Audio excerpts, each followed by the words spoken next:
Yan, good morning guys. Silip tayo sa ating mga tanim na spring onions. Yan. 6 weeks na to mula pag tanim natin. Yan. Around 200 square meters lang to guys.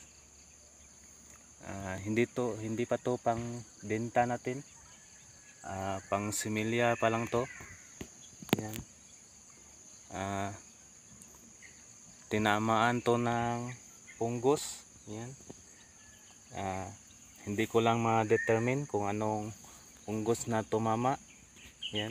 Possible anthracnose, kasi may mga sili tayo dyan na tanim na tinamaan ng anthracnose. Yan.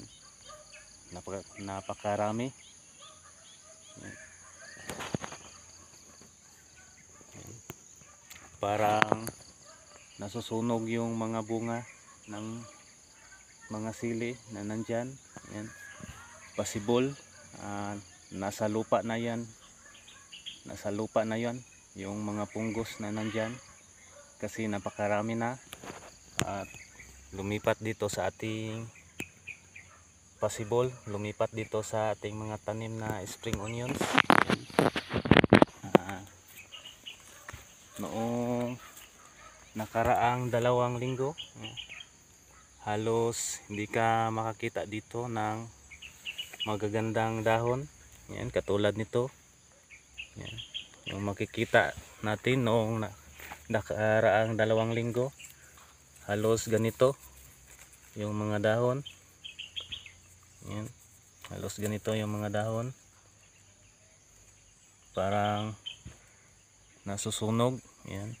Ngayon may makikita na tayo na mga dahon na magaganda. Yan.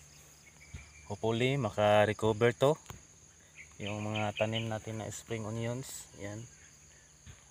Nag-spray tayo dito ng fungicide. Yan. Mayroon tayong Cabrio, yan, Score at saka Daitin. Yan. Yun lang ang interval pa lang natin na fungicide. Balak pa natin na magdagdag ng isa pang fungicide. Dahan-dahanin lang natin sa pagpatay yung mga punggos. Hindi tayo mag-spray ng isang klase lang na fungicide, baka mag-immune yung punggos. Yan. Hopefully maka-recover to. Yan.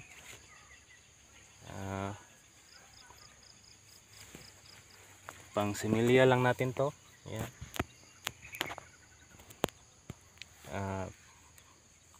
Pag transfer natin doon sa kabilang area, sa pinapalan prep natin, maybe pinakababa na estimate ko guys, mag multiply to ng into 2 4. Ayan, yung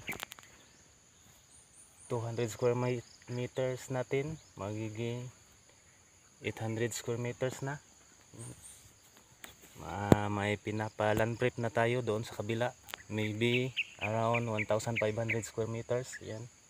Kung ma-short yung similya natin nito ng spring onion, maybe bibili lang siguro tayo yan sa mga kapitbahay natin. Yan. Yan yung mga spring onions natin. First time natin na magtanim nito. Yan. Hopefully maka-recover to. Yan.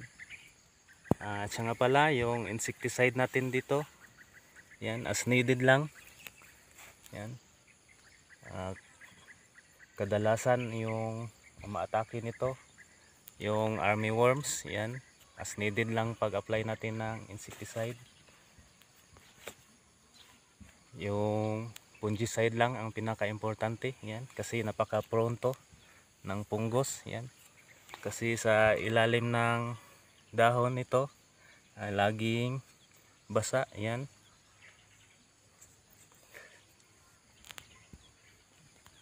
So, yan lang guys. Hanggang dito na lang pagkuha natin ng dokyo. Yan. Hopefully, marami tayong ma-inspire. Yan. Ako nga pala si GC. Yan. Nagsasabing, be simple, be humble, work smart, at sipag lang. Yan, para i-bless. Ayan.